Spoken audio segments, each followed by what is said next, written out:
What is up, everybody? Welcome back to another video. In today's video, I want to explain the differences between training and working out. Nowadays, it seems really cool and sexy to use the word training when you want to go to the gym and work out, but I want to help clarify this a little bit.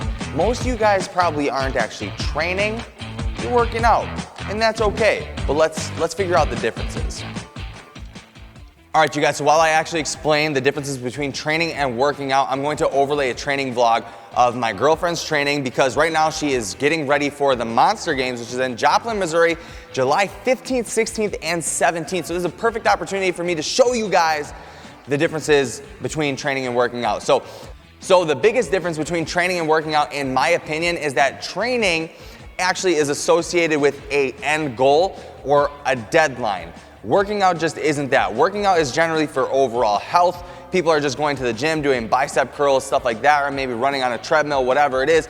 And training actually requires that you are getting ready for some sort of sport or contest or some sort of goal associated with fitness, right? I'm not saying that you have to compete in anything for this to be true, but you could say that you're training for a 500-pound deadlift and then programming around that. It has to be associated with a goal. It has to be associated with a deadline.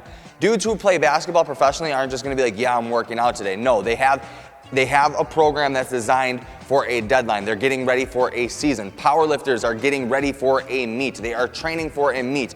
CrossFitters are training for a contest, so on and so forth. You guys get what the fuck I'm saying, right? So anyway, it is associated with a deadline, which brings me to point number 2. Take a second. No one can understand you. All right, babe, so from changing your programming a little bit to like working with me and mentally working with me, what have you noticed, or what would you say you've learned the differences between training and working out are? Well, and how long have you been training? How long have you been working out? Answer that first. Okay, well, Louder. Trained for weightlifting meet last summer, which means you're training for like 2-3 hours a session or multiple sessions in a day to reach a specific goal. So for that particular time in my life, I was training for a weightlifting meet, national weightlifting meet. This year I'm training for a CrossFit competition that's 3 days long, 10 events. So I have to be able to get my body used to that amount of volume. I can't just do that with 1 hour workout session a day. So what's the difference between training and working out? A goal. A goal. All right, that's one difference. Good job, baby. Okay.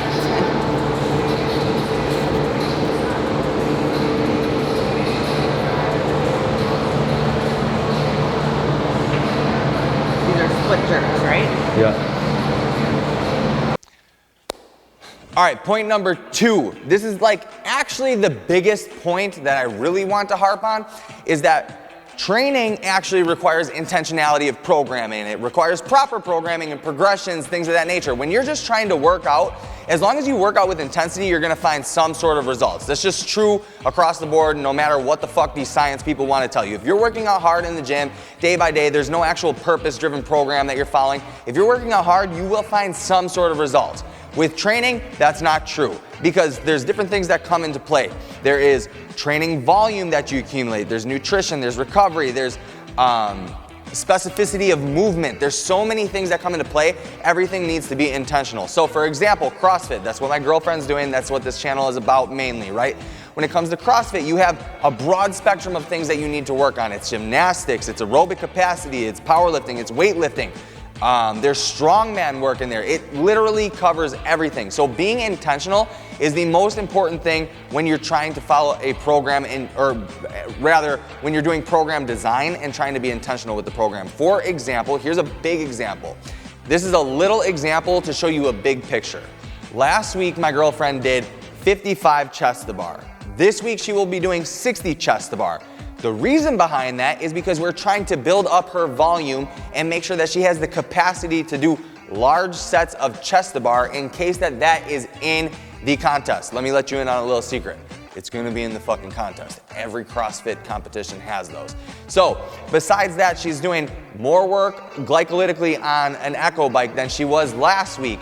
This week, she's gonna do more strongman work than she did last week. There's progressions into it. And as we go up to her meet, or to her contest, it will get harder and harder and harder until we get into taper. That's why deadlines are important. That's why training requires deadlines, because you need to know how to ramp up intensity and volume and then be able to taper it down for the end goal. Working out doesn't have any of that, straight up. It just doesn't. You might work out hard, you might work out like a beast, but you're still not working out with intentionality or purpose. So it's not training. You just can't call it that, dude. Was that hard? Yes. I have no like pulling upper body strength from everything I've already done this week, which is one day.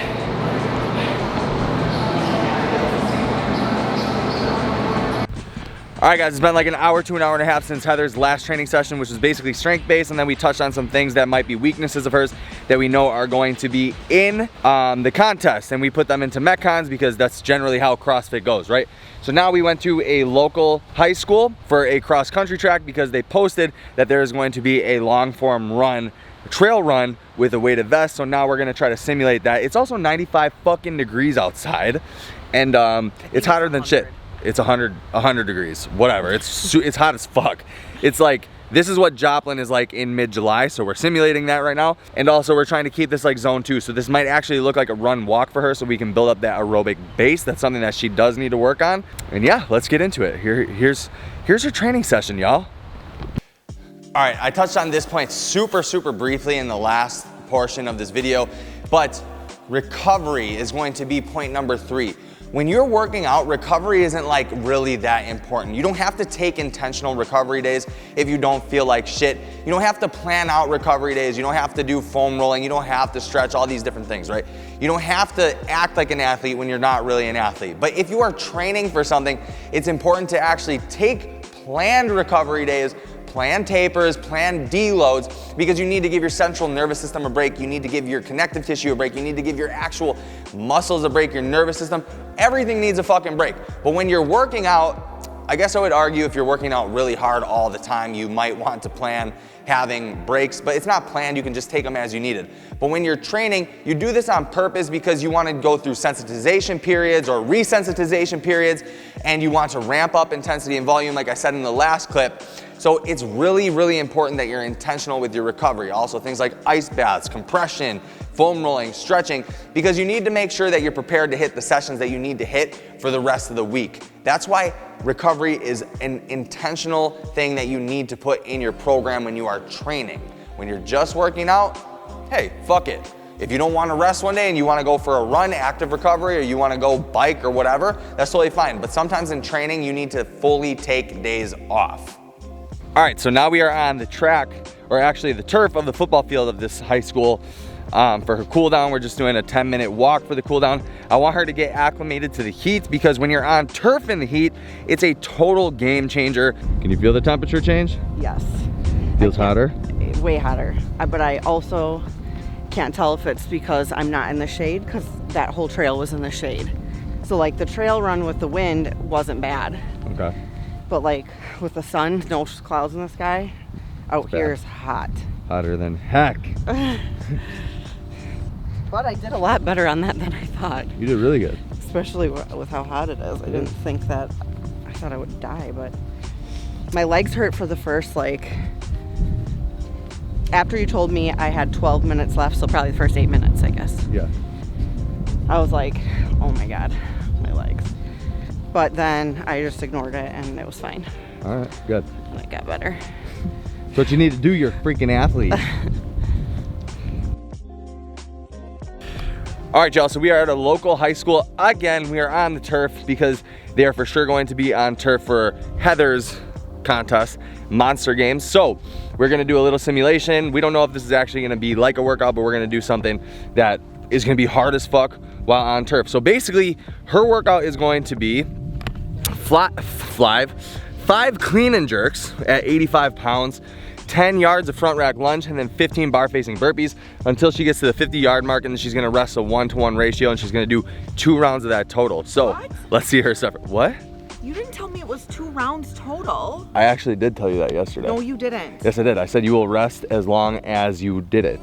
Yeah, but not 2 rounds of that. What would that mean if you were gonna rest as long as you did it? Why would you rest? I thought it was Per yard? rest 1-to-1. Oh, like per, 10 yards. oh no. Like I do a 10-yard thing and then I rest. No, no, however no, long. no, no, no, no. You can't complain about the workout when you're competing. Here we go. Nutrition is the next piece to this puzzle. And it seems like everybody and their fucking mom nowadays is tracking macros, their calories, their protein, you know, doing some sort of fucking diet. And it's true that nutrition is king when you want to see aesthetic goals, if you want to lose weight or build muscle. However, there are some nuances that you have to pay attention to when it comes to training versus working out. And the two are nutrient timing and protein timing, okay? Those are the two that I really like to focus on. When it comes to working out, people say, you know, you don't have to time your nutrients around workouts, or you don't have to time, you know, your meals throughout the day when you're working out, if you're working out for aesthetic goals. Of course you don't, because you're just working out. You're not doing anything that's really that hard. It's just a workout. But when you're training, there's so much that goes into it, right? For example, my girlfriend, she's training for long hours in a day. She could have multiple sessions in a day. So we have to be intentional about when her meals are. We have to be intentional about her eating during workouts or between pieces of her workouts, because it might be multiple sessions in a day.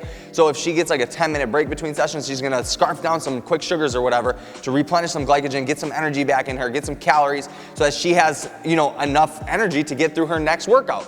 When you're doing so much aerobic work and so many METCONs, and you have to weight lift and you have to do strongman shit all in one day, it's so important that you're constantly feeding throughout the day in order to have enough energy. When you're working out, you don't have enough intensity to justify anything like that. Like, you just don't need to do it because your workouts probably aren't hard enough to actually do that. When you're spending multiple hours in the gym with intentional programming and weightlifting and all that, it's very important that you do that. The second thing is protein, right?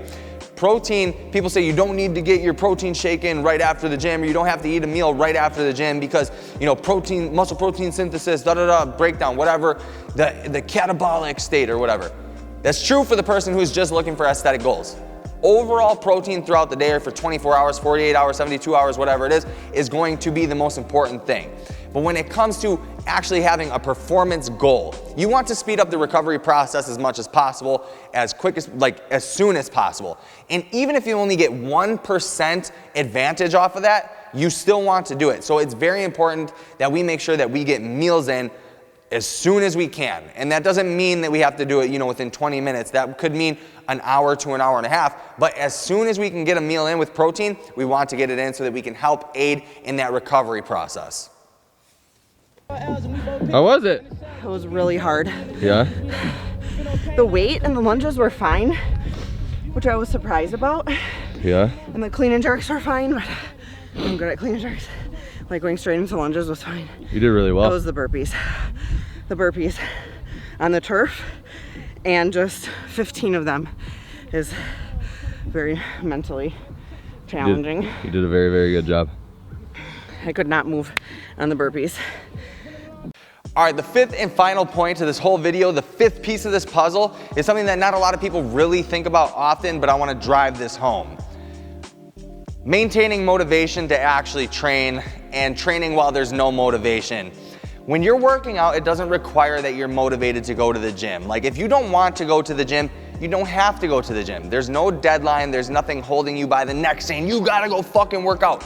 And also, if you go to the gym and you work out just by walking on the treadmill or doing bicep curls, doing a set of lat pull downs, that's a win, because you at least showed up to the gym and you did something. But when you're training, you don't really have the options. If you have a deadline, you need to know how to handstand walk, you need to know how to do chest to bar, bar muscle ups, you need to be able to lift a certain amount of weight in powerlifting, you need to be able to do stones in strongman. There is a purpose behind it. You need to be able to do these things. There are skills that are required. So if it doesn't feel good, it doesn't really fucking matter, because when you get to that goal, that end date, you have to perform and you have to do it. So if things aren't feeling good, it doesn't really matter. The other part of this is, training doesn't always feel good. Working out can always feel good. Training, if something doesn't feel good, you don't really have the option to not do it because you have to have skills.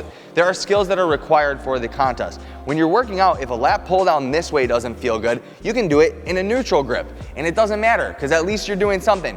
With training, you just kind of have to fucking sack up and do the shit that's required of you. So to drive this point home, I'm gonna bring my girlfriend in. She's gonna tell you guys a little story about a session that we had together because, by the way, I am coaching her for her contest. Let's see what she has to say about the motivation.